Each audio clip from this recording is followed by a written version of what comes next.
Good morning and good afternoon, everybody, respective of the country you are watching this live session. Welcome to H&H Global Education. My name is Milton. I'm the managing director of the company.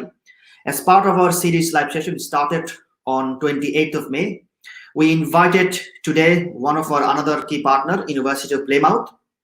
University of Plymouth South Asian Regional Manager, Ms. Wilma Paul, will join with us, and we discuss about different university courses, entry requirements, about the scholarship options available to the international students, particularly from South Asia, and also we're going to discuss about our upcoming September 2020 and also January 2021 session. During this live session, if you have any particular question, you can ask us. We have our email address also, and the phone number is displayed on top of our screen. And along with that, if you want to message anything, our Facebook Messenger is open.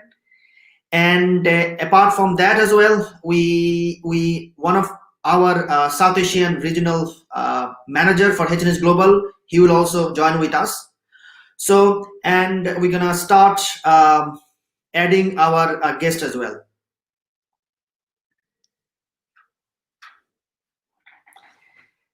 Hello, good afternoon, Wilma. Can you hear me? For some reason, I can't hear you. Can you hear now? Yes, I can hear you. Okay. So, welcome to H&H Global Education live session. And would you mind to just, as a starting, you can just, if you can give your opening speech to our students and viewers as well. I'm sorry, I can't hear you.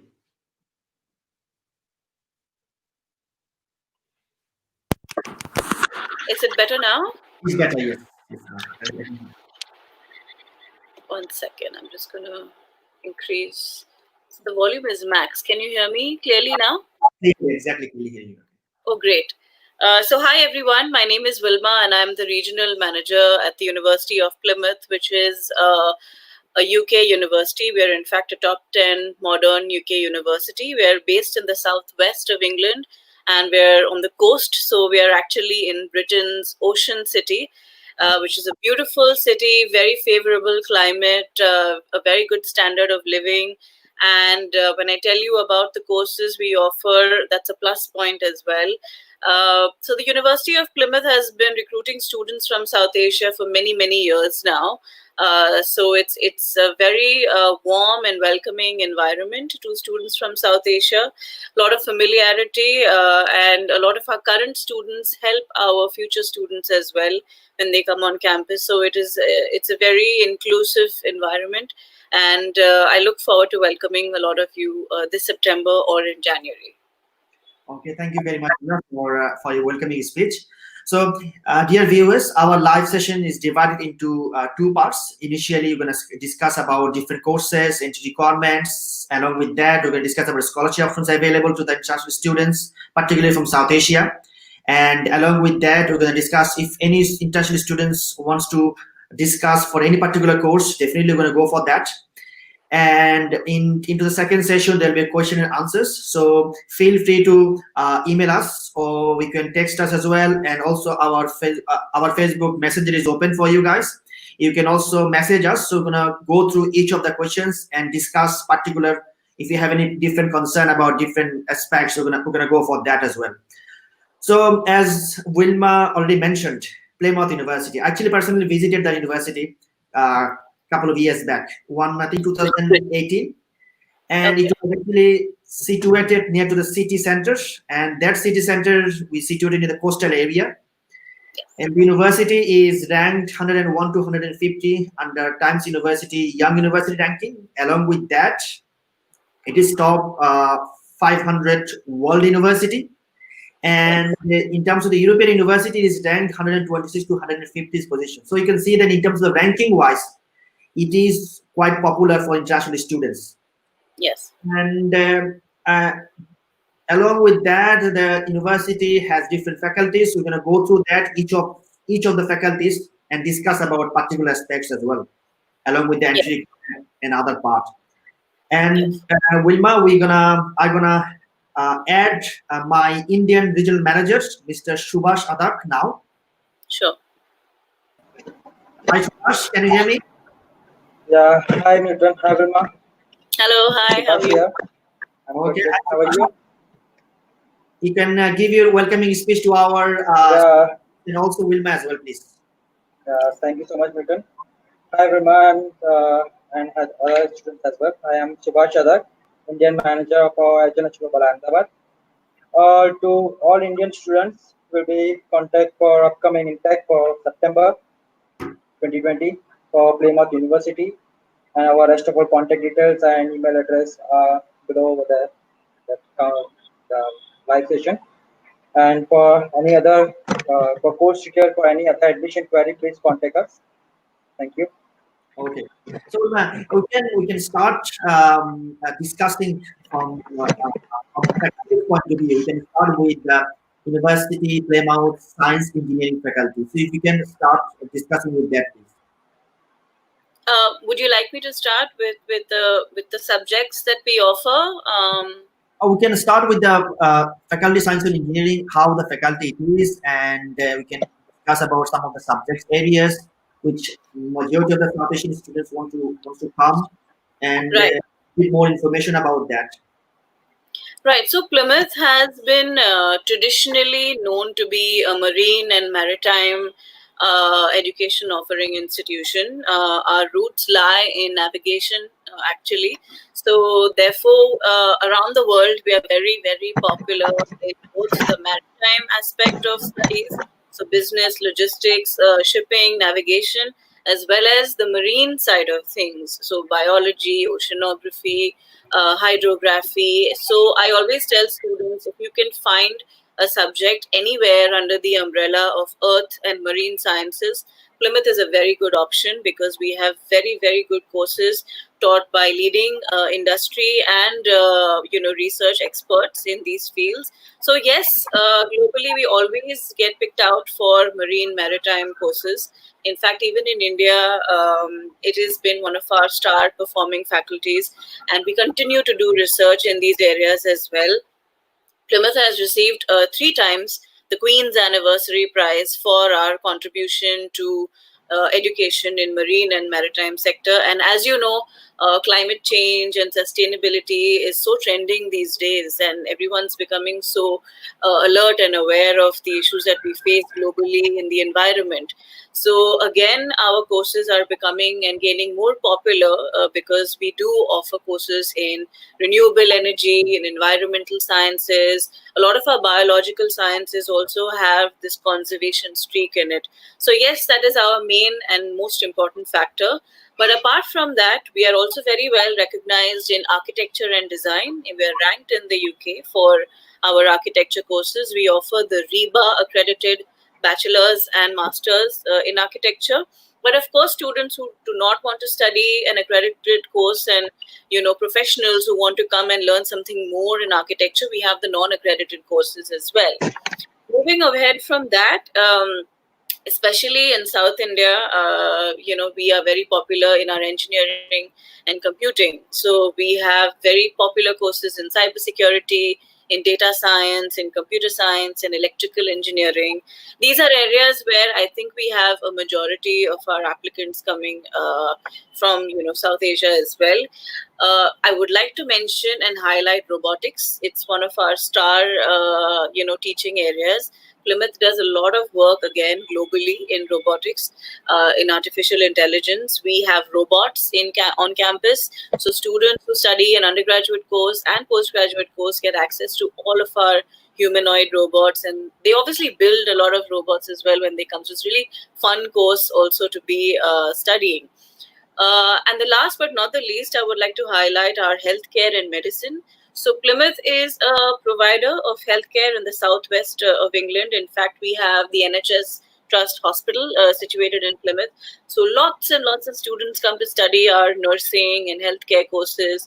A lot of them come to study medicine as well. Yes, we have limited seats, but again, Plymouth is a very known name in medicine and dentistry in the UK. So that's another star area of us. So these are actually the popular areas that I've mentioned for South Asia, keeping our student market in mind. But of course, we do the other, music and business and humanities like a lot of other universities do. But I feel our stronger areas are in earth and marine, architecture and design, computing and engineering, and of course, health and medicine.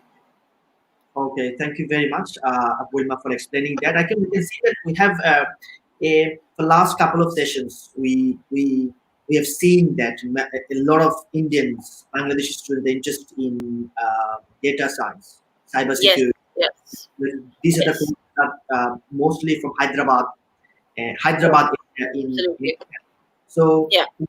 we can and for our future students who would like to actually discuss particularly a couple of the courses like data science, cybersecurity, and along with that some part of our other course that you mentioned, the nursing course as well. Yeah.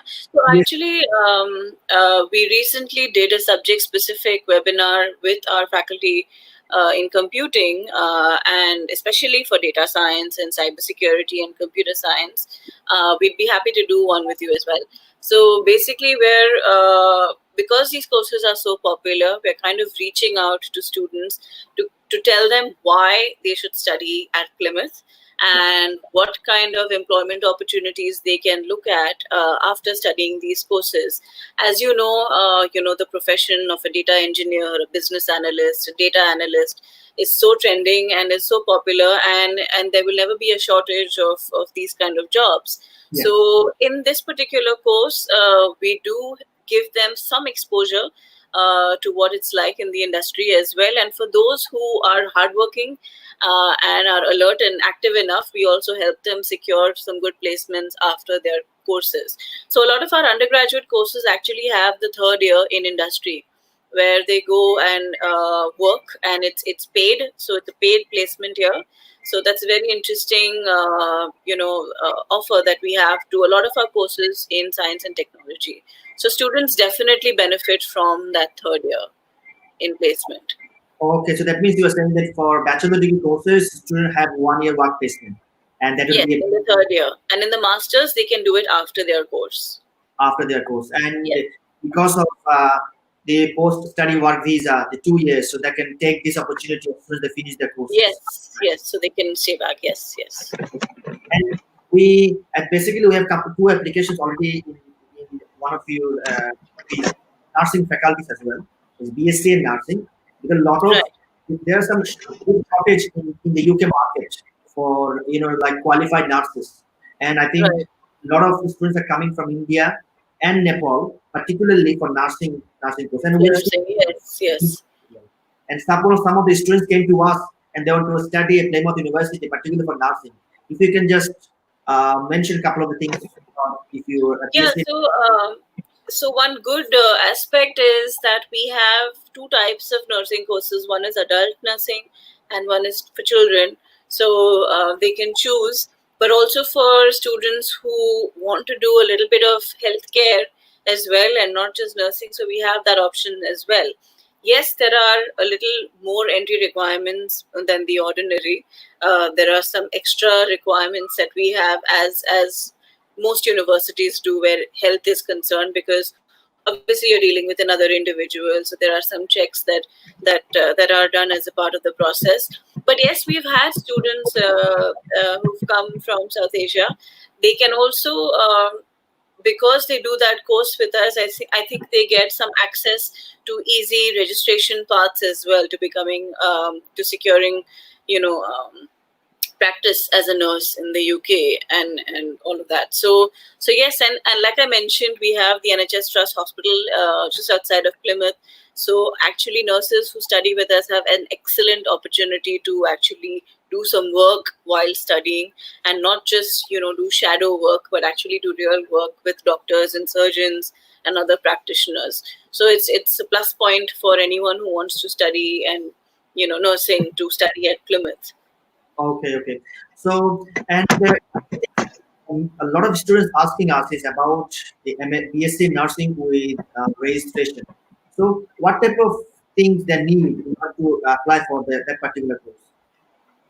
Sorry, I didn't get the last part that you just mentioned. A lot of listeners are asking about your BSc in nursing with registration. I think it is comes to NHS registration or something like that. So what type of they will require for that?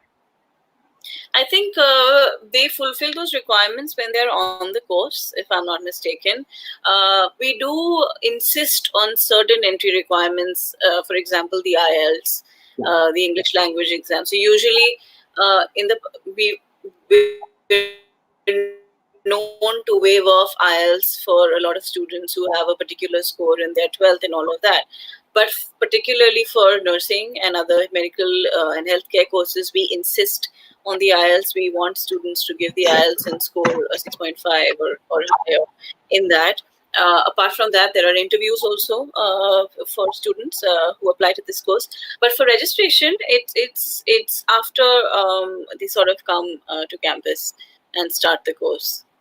Okay, I understand the point now. Now, we also have seen some of other students as well who have done their MBBS qualification in India, Bangladesh. Particularly, I can say Bangladesh because we have recruited a lot of doctors from Bangladesh who want to do their higher qualifications like any sort of cardiology courses, any sort of medical courses. So, what type of courses do you suggest to them? Like how rich in terms of that point of view?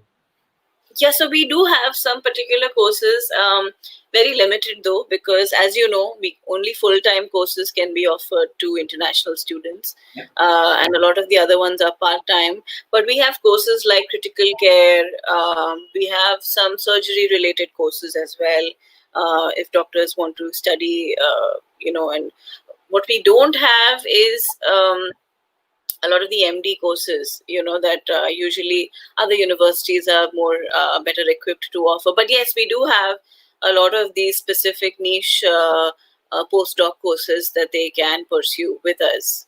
So if they want information about that, they can always look up the website and go straight to medicine and find out whichever full-time courses are available.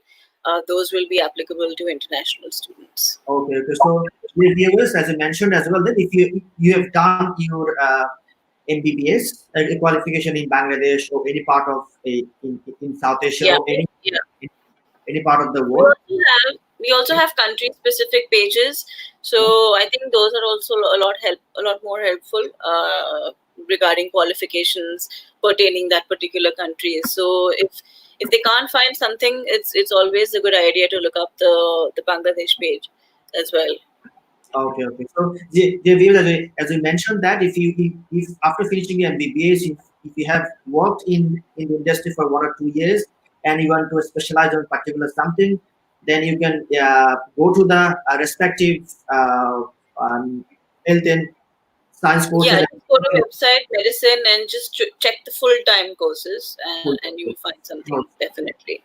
And if you are not clear about anything, always here to help you as well. You can email us at info@. Yes. If an international student has any doubts, all they need to do is just type international in the search bar on the website, and you'll get the email address of the international office, which we all check. And it's a very active inbox, so students always get replies immediately. So if they have some issues, they can always check online. Okay. Now let's move on to our as we discussed about our science and engineering courses as well, and along with that we discussed about some particular aspects of BSc nursing, and along with that we discussed about data science, cybersecurity. We can move on to our next faculty of business, which a lot of South Asian students, particularly from India, Bangladesh, are interested in. I think, and also the Plymouth recently introduced some of the more courses in master's level along with the bachelor level. If you can discuss something about it. In business, you said? Yes, business, faculty of business. Yes. So we have the Plymouth Business School, which is it's like a separate entity altogether because it's so popular and it's so huge. I think a majority of our students come to the business school, and what we've done now, we've kind of restructured it. So it's now arts, humanities, and business in one umbrella. So a lot of correlated work happens between the faculties. Our most popular courses have been the business and management and international business. In fact, we've just introduced the MSc in international business with a placement here. So that has gained more popularity as well, because we have the tools to offer industry links to these particular students. Again, at the undergraduate level, we have a variety of design courses. So if a student wants to study mainstream business and management, they can. But if they would like to study international business with a language, we have a mandatory placement year again in the year in the third year. The only clause is that they have to study a language, so either French or German or Spanish, and they get a mandatory year of placement, and then they go on to the final year. And we also have fast track courses. So students who have a diploma, like a 4-year diploma perhaps, and want to do a 2-year fast track business course, we have that as well. We also offer a lot of top-up courses. So if you have a very generic business degree but want to top up the last year in a specialization like maritime or logistics or operations or supply chain or something like that, trade and operations, we have those kind of courses as well. So students can come and top up their courses as well. Again, the business school also houses what I said before, like the maritime and supply chain courses. So students who want to study shipping, procurement, supply chain, logistics, that also falls under the business school. So they can come and study these courses with us. Okay, and I think Plymouth also is quite popular for international students to get their PhD qualification as well.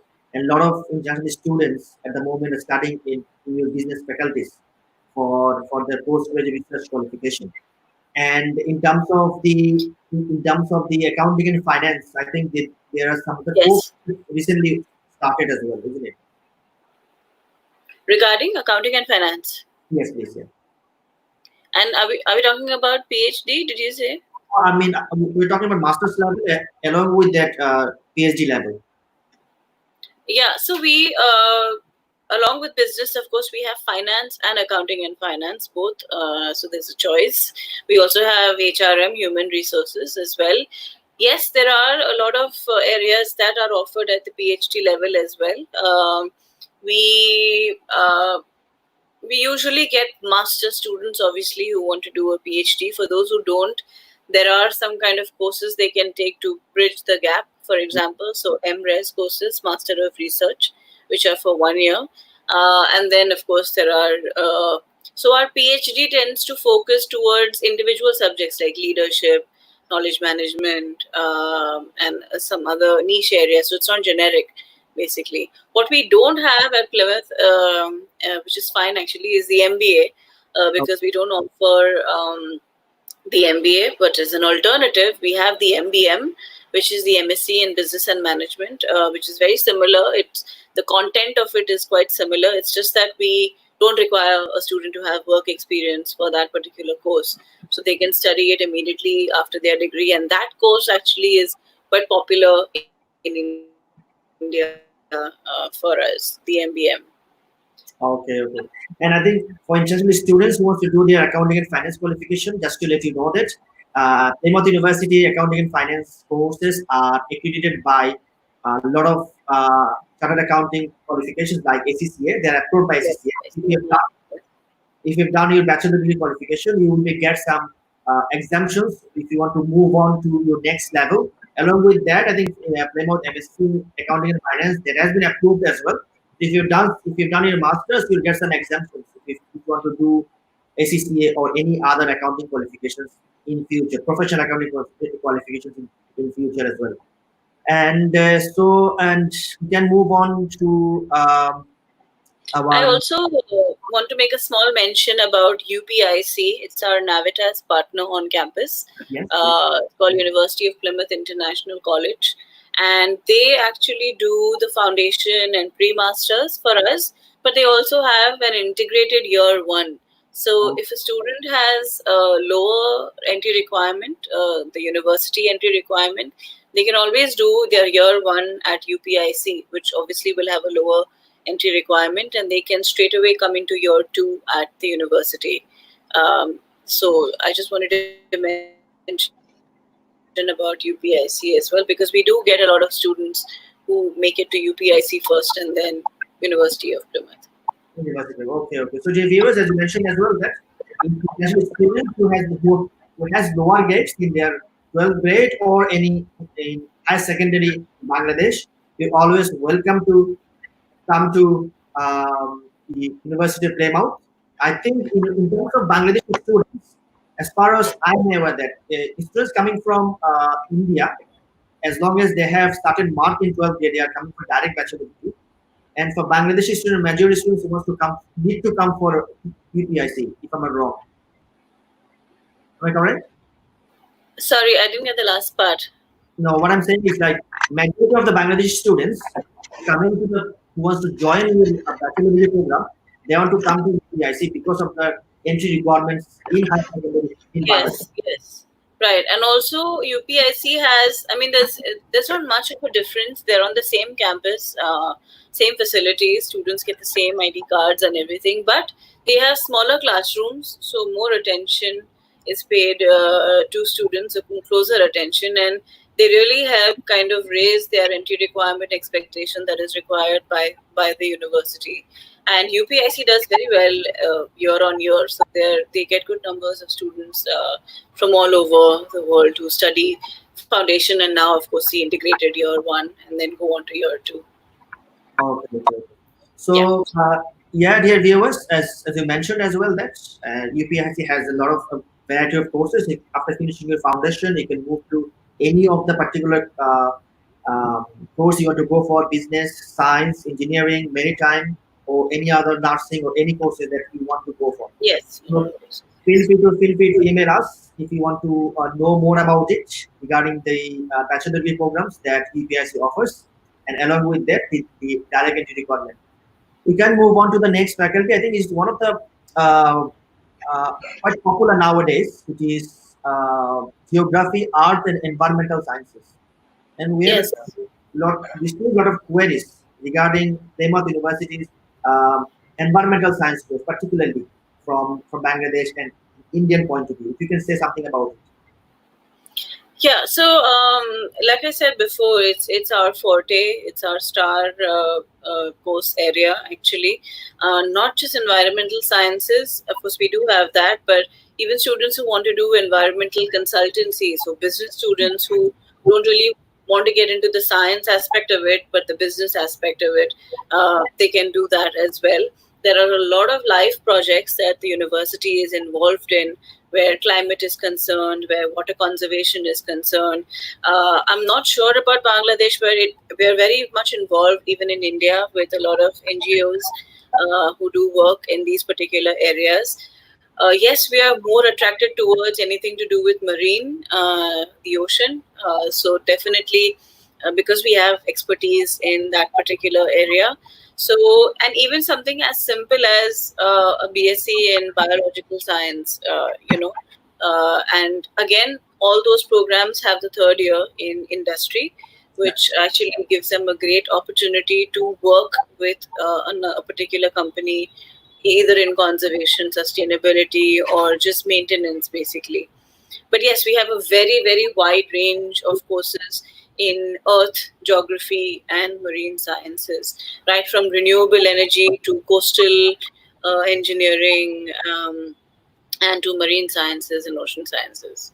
Okay. I think in terms of and dear viewers, as Vishnu already mentioned about the marine science and also biological science as well. Just to mention you that Plymouth University's biological and marine science is quite rich. They have over 70 academics and also 40 technicals and also more than 1,200 students. This is one of the star faculty for Plymouth University. And university already invested more than 4.5 million pounds for their main sections in last couple of years. So basically it has been restructured in recent times, and they received 100% satisfaction in their National Student Survey in 2019.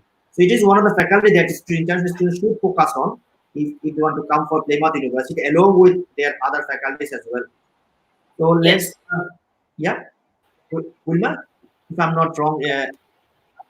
Hello, can you hear me? Hello. Yeah, what did you say? No, no. What I'm saying, if I'm not wrong, these statistics are correct. Yes. We also have, I forgot to mention that we have our own marine building, which has been dedicated to marine studies. It has a wave tank, so to, for those who want to study ship simulation and all of that. So, and it's quite a state of the art facility. So when students come during our open days as well, we proudly have, a display in the marine building to show them. The National Marine Aquarium is also situated in Plymouth. So that's it makes for a good evening outing for students, as well as if you just want to casually go and explore the marine world, as it is preserved, and it's quite it's very well maintained. So students who particularly have an interest in this program always benefit from the aspect that we have these kind of facilities on campus. Okay. Let's move on to the entry requirements for the courses for bachelor degree entry requirements. What are the entry requirements, Wilma, for students from South Asia? Yeah, so for bachelor's degree courses, we kind of we're quite strict there. There's no flexibility there. We always match it to the UCAS tariff points. So usually courses, the simplest way I think for you to find out what the entry requirement is to go to the course page. Find the UCAS tariff, and we've made an equivalent table which I can share with you, so you can share with your students. So most courses, as per the UCAS tariff table, the entry requirements are 60% and above for most courses. But yes, there are some science and tech, health and medicine, and architecture courses that require 70% and above at the undergraduate level. Postgraduate is more flexible. It's far more flexible. We can accept anyone with over 57% in their degree. Usually, we have a set number of backlogs that we would expect, in the undergraduate degree. But yes, postgraduate is far more flexible than the undergraduate section. Again, there are some courses like biomedical sciences, for example, robotics, and some of the other engineering courses that do require a slightly higher percentage. They require some more entry requirements. So robotics will require a programming language, mathematics. So will the electrical engineering courses. Biomedical sciences also looks for a certain kind of score in a particular science subject. So yes, there are some particular entry requirements for some courses, but generically, it's quite flexible. So, of course, if they have below 57%, they can always go to UPIC, like I mentioned, and do a pre-masters or a foundation, and then come to the University of Plymouth. For English language, for India, we waive off IELTS for CBSE, ISC students. So if they have 70% in English in their standard 12 and above, then we can waive off the IELTS. We don't waive off IELTS for state board usually, unless a student has a very high score in English. Then we can probably on a case-to-case basis make an exception. But for other courses, for all other students, we do ask for the IELTS or PTE, the Pearson Test of English. Okay. So that means for international students who are coming from India, if they're coming for CBSE, they will get, I think, if I'm not wrong, 70% for master's qualification, and for the bachelor, 70%. Same. For UPIC, I think 60% for the bachelor degree, Yeah. and for the P-master, 70%. And for if any international students who wants to study who has done their Pearson qualification, I think they need 53 overall, and individual 42 for bachelor degree, and 58 for the post graduation qualification, along with 42 in each of the bands. Due to the pandemic situation, I think there are a lot of interested students who are unable to take IELTS academic or IELTS. Yeah. Is there any changes on that? Yes. So because of the current COVID situation, we are now accepting Duolingo English. So it's 95 for undergraduate and 105 for postgraduate. We're also accepting the TOEFL home edition, so students can do that as an alternative. There is IELTS indicator also now. If you look up the British Council website, there's a lot of information on the new IELTS indicator exam, which a lot of universities are accepting. But from my experience, I mean, if you have Duolingo or TOEFL, the home edition, that will also do for us. Okay, I understand your point now. So basically, I think I was actually looking into the English requirements for, and I can see that you have for IELTS, for Duolingo, and also there is another exemption for a student who has done GCSE. If you have done GCSE and you have 4 or above or C, you also been given English exemptions, if I'm not wrong. Yeah. So we have a whole set out list on the website for all other qualifications that we can accept. So if they have that, so A levels, especially IB, so we can accept that particular score as well. Okay. For international students, what happened to the, because a lot of international students are asking about the scholarships. So what happened? Yes, of course. Why we also have international scholarships. In fact, we have 2 kinds of scholarships. So one is the automatic scholarship. It's a £2,000 fee deduction on your tuition fee. This is for students who kind of meet more than the entry requirement. So if they have a little more than what the entry requirement is. So this is a more popular scholarship. Then we have the academic excellence scholarship, which is 50% off their tuition fee. Now, this is a scholarship that needs a separate application, an extra SOP, statement of purpose, and 1 extra recommendation letter as well. The other scholarship doesn't require all of this; it's automatic. But this one is an application-based scholarship, both for undergraduate and postgraduate. So these are the 2 types of international scholarships that we have. Apart from this, a lot of our faculties keep introducing scholarships year after year. So this year, the environmental science group has introduced a new program called environmental geochemistry. So as an introductory offer, they've given 20% off on the tuition fee for this particular course. Then also Faculty of Health has issued some scholarships. I think there are £3,000 to £4,000 for students who would like to apply to their programs. So apart from the international scholarships, these are the other ones that we are offering. So you have this year we have faculty-based scholarship in the environmental US, and also we have in science faculty in health science. There's some £3,000 scholarship. So if any international students wants to apply for, if international students apply for your any particular courses, as long as they meet the entry requirements and above, they'll get automatically £2,000 scholarship. Now, if they want to apply for the particular other scholarship, do they have to hold an offer letter, or they can apply at the same time?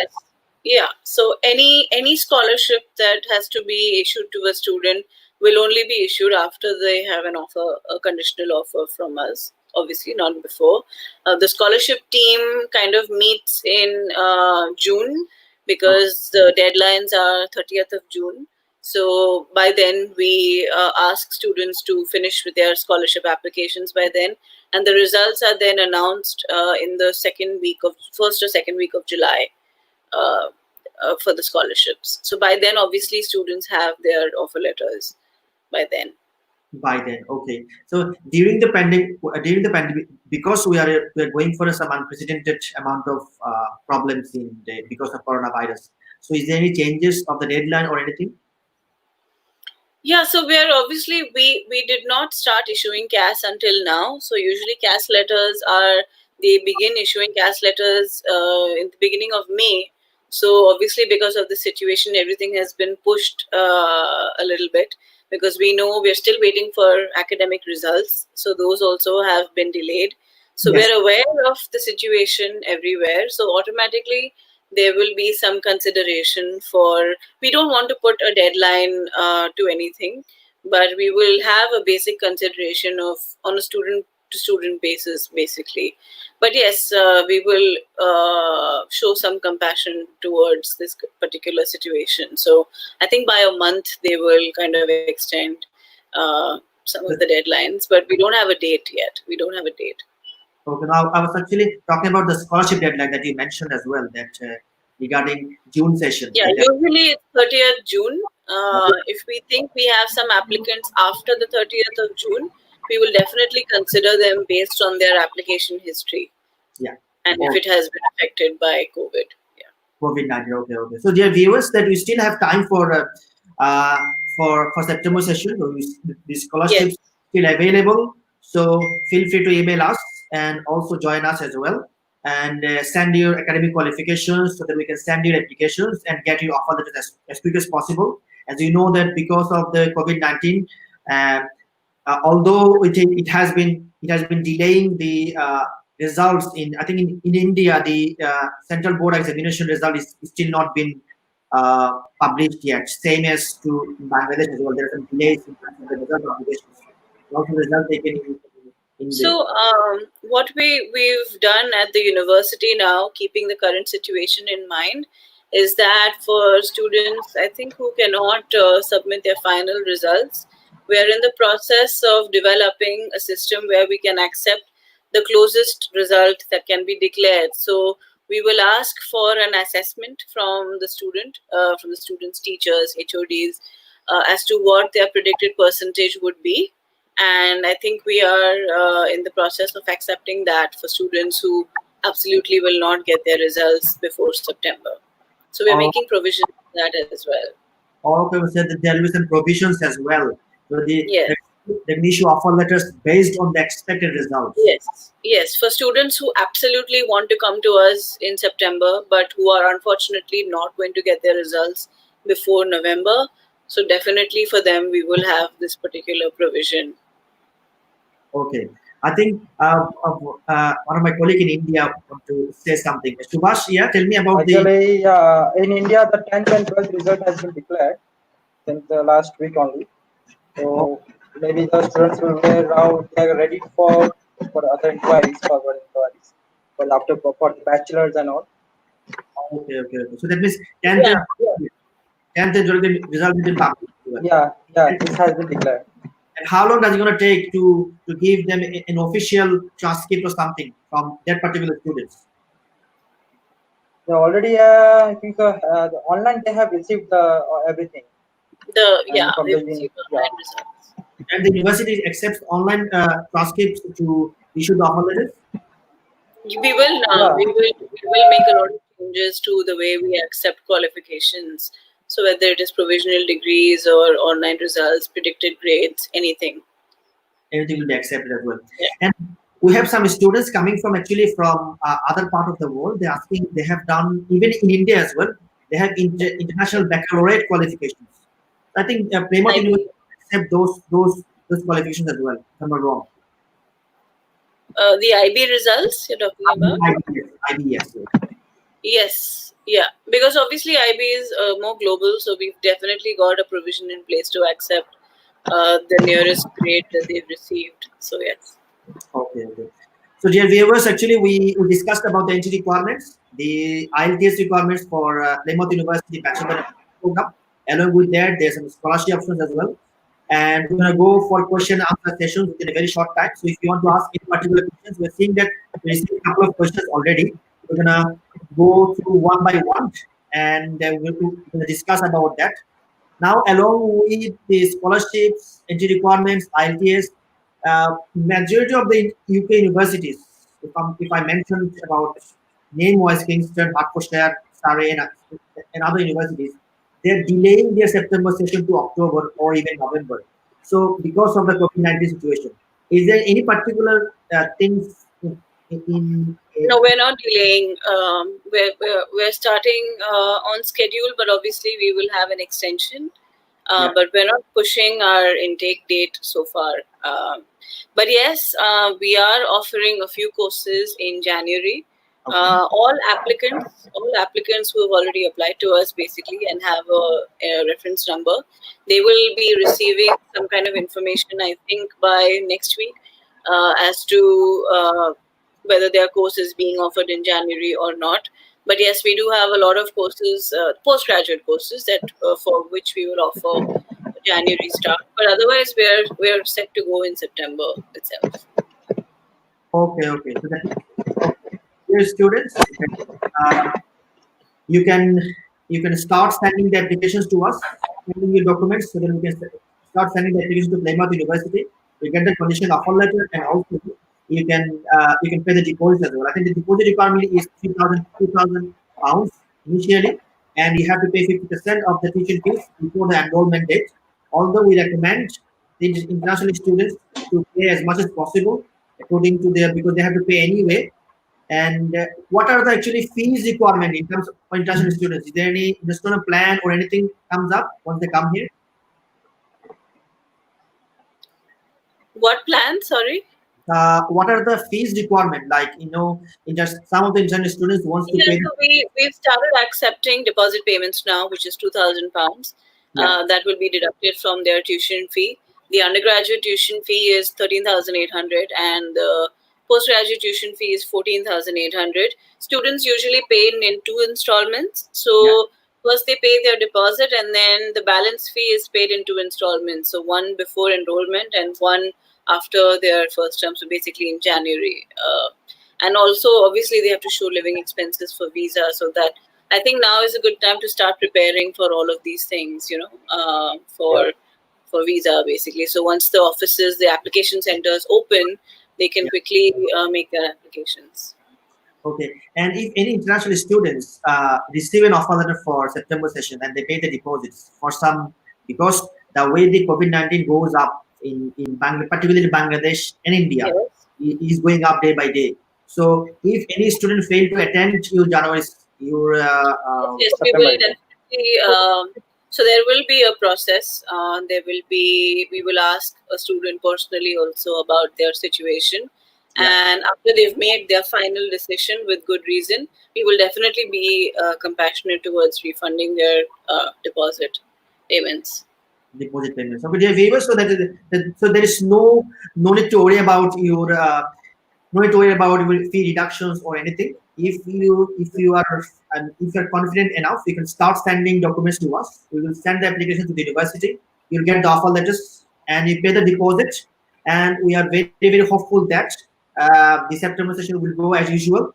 So if in case any unprecedented thing happen to you, if you fail to come for September session, you can look for our January 2021 session as well. You can defer the course if the course is available at that time. If that is not available, if you want to apply for the refund with valid reasons, definitely there is options there as well. And in case if you want to go for next September 2021, if you want to defer it, definitely you're going to be able to do that. Wilma, we are receiving questions from the students. We can go one by one. Yeah, sure. Abdullah Al Maruf asking, cannot find the MSc International Business with placement in the website. Please give some details for that course. Yes, I can. It's. Let me see if I can just paste the link here. Just give me a second. It should be there.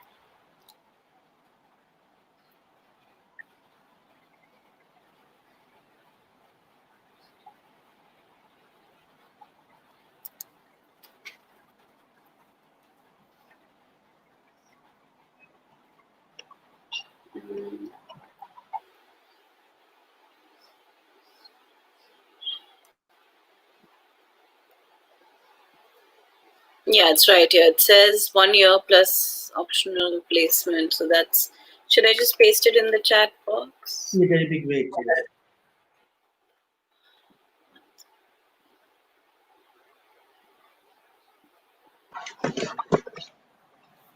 Okay, where do I paste? There will be a comment section. Can you see that? Yeah, it says private chat. Yeah, you can. Live comment section is here. Live comments. Yes. Yeah, so I can read the live comments, but I cannot type Yeah, I see. Okay. in something. Okay. I think, dear students, dear Abdullah Maruf, you can email it to us. We're going to definitely send you the full details about the international MSc International Business. I can go through the international business management. Just type MSc International Business in the search bar on the website and you will be directed to the course page. Just be aware, it obviously says optional placement because we're not allowed to use guaranteed, in promotions because it never almost is guaranteed unless you apply and you have the interviews and all of that. So, and there are students who may not want to do that particular placement here. So it'll always say optional. Okay, yes. So, what I can do, I can click on the link here as well. It's here actually. So, Abdullah Maruf, you can have a look. This is the course link, which says that it's MSc International Business with 1 year optional placement as well.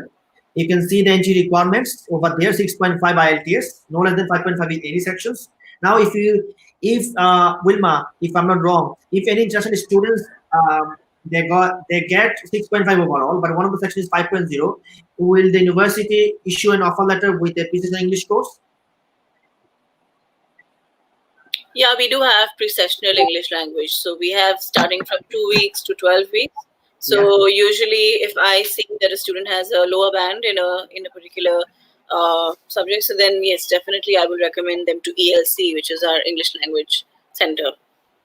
Okay. So then they have a choice. I mean, they can do the pre-sessional and then come to us. So. Okay. The standard entry requirement is 6.5 overall 5.5.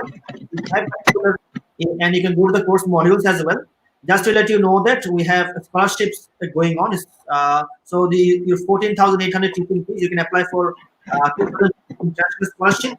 So feel free to apply as soon as possible so that you can get the offer letter soon and also apply for September sessions. We can move on to the next questions, which is one student asking. Muhammad Kabir Sojib, I have completed from International University of Business and Technology. Should I have ideas for the post graduation in my university? So I think Sojib is asking about. Yes, he will still need the IELTS. Only students who if you had studied in the UK, for example, and then were coming to a master's, then obviously you don't need an IELTS. But if you are an international student, then you have to give an English language exam, whether it's IELTS or PTE, whichever.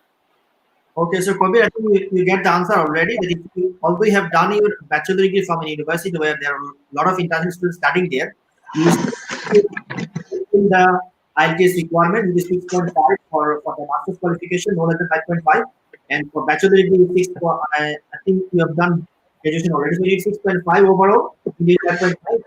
There are some alternative options like Duolingo, IELTS indicators, Pearsons, and others. You can have a look to the university website, and you can also, if you have any particular questions, you can also email us. Okay, we are available for you for any particular questions about it. We can move on to the next question. So Suresh is asking about what is the earliest date for release.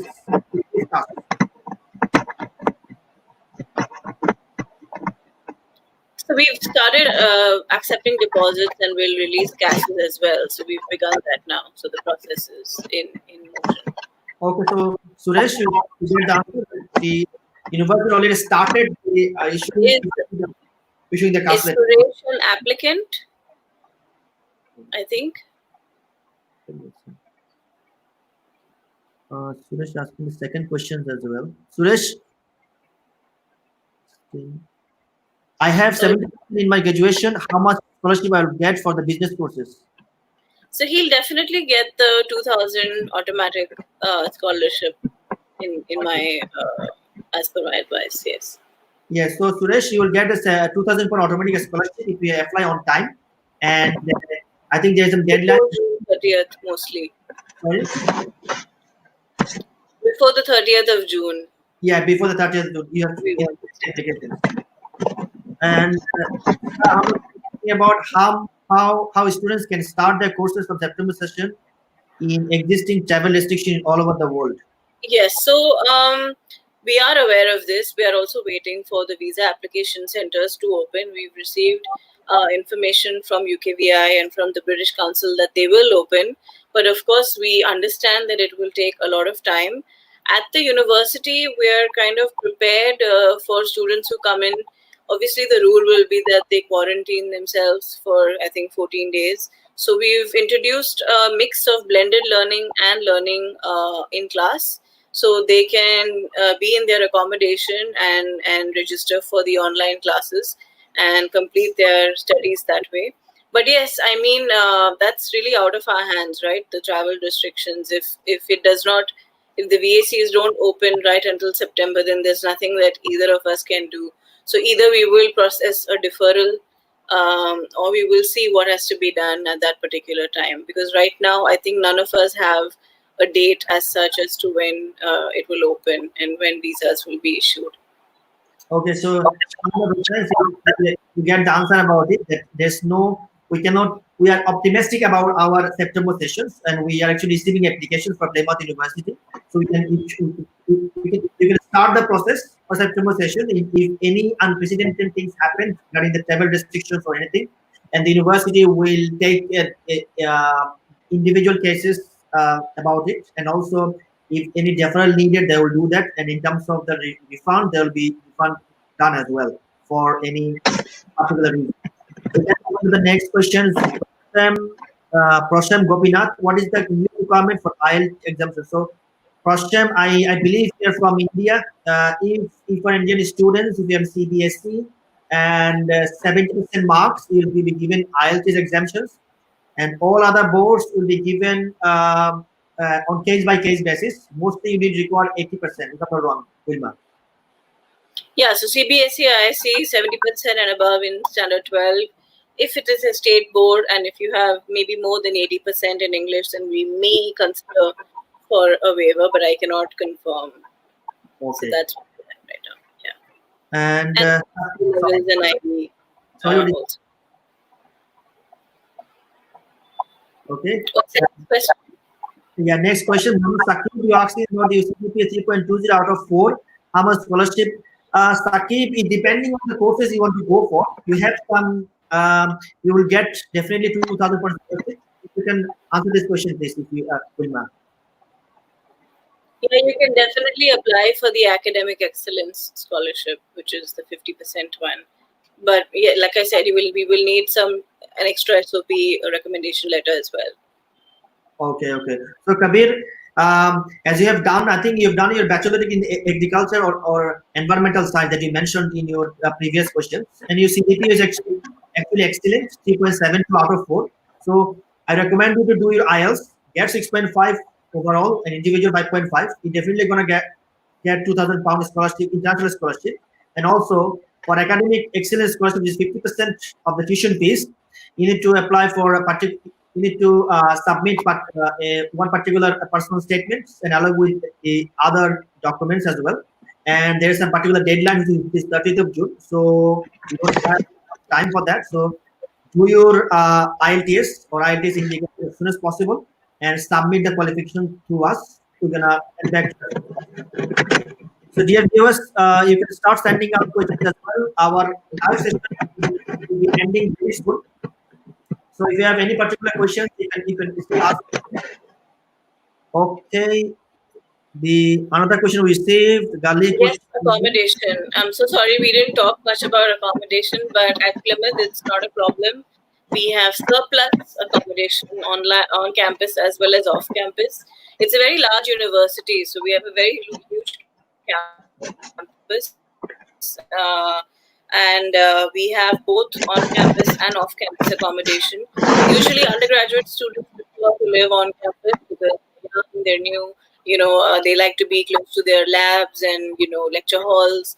A lot of the postgraduate students tend to choose off-campus accommodation because they group it up with another friend or some more friends. There's more variety off campus, and honestly, we've got some really nice modern off-campus accommodation. So my preference is usually off-campus. But yes, on-campus accommodation is available. It's a little more expensive than the off-campus accommodation because you're paying for so many things on campus, whereas off-campus you can share the bill, split it with your roommates and all of that. But on campus is mostly single occupancy. So that again, the halls of residence is what we call them. But there is always surplus accommodation, so it's never an issue. You can book your accommodation even after you've kind of fulfilled your academic conditions and all of that, and when you're paying your deposit. So yeah. Okay. So I think got you ready. You already received your answer that accommodation would be an issue. And I think in terms of the costing wise, Plymouth is quite cheaper than compared to any London accommodation and London University. So if you're choosing Plymouth University, you are going for a excellent accommodation facilities provided in campus, out of campus facilities, and costing wise it is cheaper than in London University, inside London University accommodations as well. We can go to the next question. I think the same person asked me the same question. Is Rasham, could you please explain about the placement after completing the masters?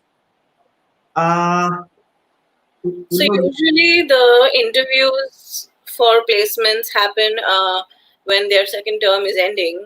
But of course, if you want to do a placement and if you are interested, you must register with Careers and Employability. That's a team that sits on campus right in the beginning of your course, in fact. So when you start your course, that's a great time to go and register, see what options are available, and sign up for all the group sessions and networking events. Because without all of this, it's quite impossible to get a placement. You cannot just study all year and then wait for the last month to apply for placements, because no one does that. So you have to be involved right from the start. And once you are successful in applying to the companies that you would like to, a lot of students take help from faculty as well, because they have more industry links because of their past as well. So I think students benefit a lot from speaking to their supervisors and faculty members. And once you're done applying to whichever companies that you would like to, interviews happen towards the end. So I think around April, May. And if you are successful, then the university gives you all the support that is required to kind of change your visa, apply for certain whatever the position it is that you're applying for. And so there is 100% support from the university. Succeeding in the interview is all obviously up to the student. Again, we give a lot of assistance with your CV, with business English.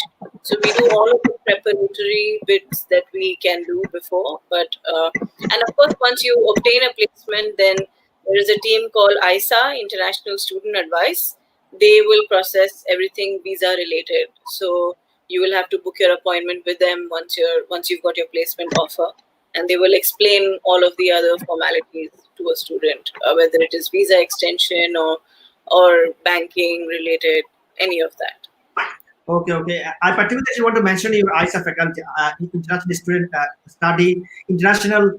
I think ISA international student advice. Yeah, student advisory department. They are really helpful in terms of that, because we have received a couple of the feedbacks. So if the students who already finished their bachelor degree and want to move on to masters as well, and they give them, they actually they will take care of your visa application sections as well. So you need to go to the university, submit your documents. They will process the whole thing for you. You just need to submit the required document to ISA, and they're gonna do it for you. So in terms of the placement, Gopinath, university is going to help you for that. So don't need to worry about it. The only thing is that you need to concentrate on the interviews, CV preparations, and concentration on the marks that is required to get the placement. So dear viewers, you can start sending the questions, because we are nearly finishing our sessions. It was a very productive session today with University of Plymouth, and also a lot of information is given our guest, Miss Wilma Paul. So, and viewers, will be finishing our session within 6 to 7 minutes time. If you have any particular questions, you can also email us, and also our WhatsApp number is open as well. during the live session, you can send also messages to our Facebook pages in our H&H Global Bangladesh page, H&H Global Ahmedabad page, and H&H Global India page as well. So Wilma, in terms of the September and January 2000, in terms of the January sessions, if you can say, because you were saying that there are some extra courses that universities. Yes, we will be releasing the names of the courses. We've already prepared a list; it's ready. So we will, I think, publish it on the website as well, and we will send it to all our partners. So you will also get a copy of it. They are only postgraduate courses mostly, I think. Mostly business related, some computing, maybe one architecture. So we're still gathering confirmation for that list, but it's almost ready. So students who want to, they can defer to January if that's what they prefer. What I would like to mention is something called Plymouth On Demand. It's our virtual experience portal. It's on the website. So when you go to the home page of the website, it automatically showcases Plymouth On Demand, and we've put a selection of subject-specific talks and Q&A sessions out there for students who would like to register for them. They're all free, and some of them are live as well, so live Q&A sessions. So please make use of that. There are some generic presentations as well as subject-specific talks by lecturers. So this is an alternative to our actual open day that we usually host around this time, but because we cannot host it that way, we've put it online. So it's a virtual open day. So I think students will find that really, really helpful. Okay, viewers, we are about to finish our live sessions today. So I would like to tell Wilma to give our closing speech. And after that, if you have any particular questions, we are always here for you to answer the questions as well. Okay, Wilma, please, if you can.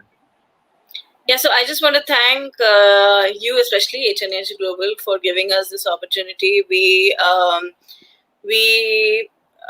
would like to answer as many questions possible. I am available, on my email address. If students have any particular queries about this intake, I know we are all experiencing strange times because of COVID. So the university as such is being very, very mindful of this particular situation. We will understand if students are hesitant to come in September. But like I said, we are making provisions for those who would like to come, and we will make sure from our end that we are, following all of the instructions as per UKVI. We just hope that the VACs open up soon in India. I know the situation is different state-wise. So just take your call personally, and we are here obviously to answer whatever questions you have. We want to run the intake as per usual, so we don't want to make too many changes.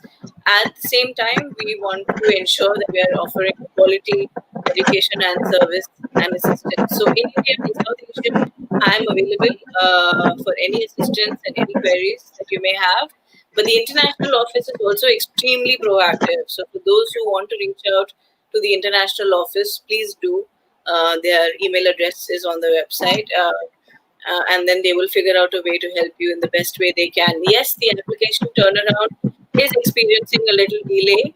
That's because a lot of our staff are also working from home. So we expect students to also keep that in mind and to understand their situation as well. So usually if we give out offers in 5 days, now it's taking 10 days. But just be mindful of that, and let's all cooperate with each other. Okay, thank you, Wilma, for joining with us. So, dear viewers, we are actually concluding our sessions today. It was a very productive session with Plymouth University. We discussed about the entry requirements, about the different courses the university has, different faculties, and also, most importantly, the scholarship the international student will get. So, yes, feel free to, we are still open. Feel free to email us and also call us as well if you have any other questions that you have not been able to ask during the live session. And also, I will thank you, Subhash, to attend our live session from India. Subhash, if you can give your closing speech. Thank you for everyone, and And usually we are waiting for the upcoming intake for the September. We are saying that because of the COVID, we are number of students we are getting less. They are asking for the January, but we are trying to push up for the September intake to go over there. And first of all, same thing the Wilma says that we are waiting for the embassy opening for the immigration department for visas and all. Hope so we'll to soon fast track for the admission process and all. Okay. Thank you very much, Wilma. So hope to see you Thank you. soon. Thank you. Thank you. By us. Okay. Take care. Thank Yeah. you. Thank you. Bye. Thank you. Bye-bye.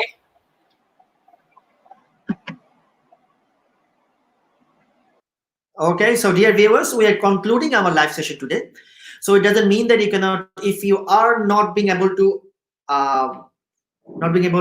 attend the live session, but still if you have any particular questions in mind, you can also email us at info@hhglobal.co.uk. Our phone number is also there. Our regional offices in Bangladesh, India, in Ahmedabad, particularly in Hyderabad, along with that Guntur city.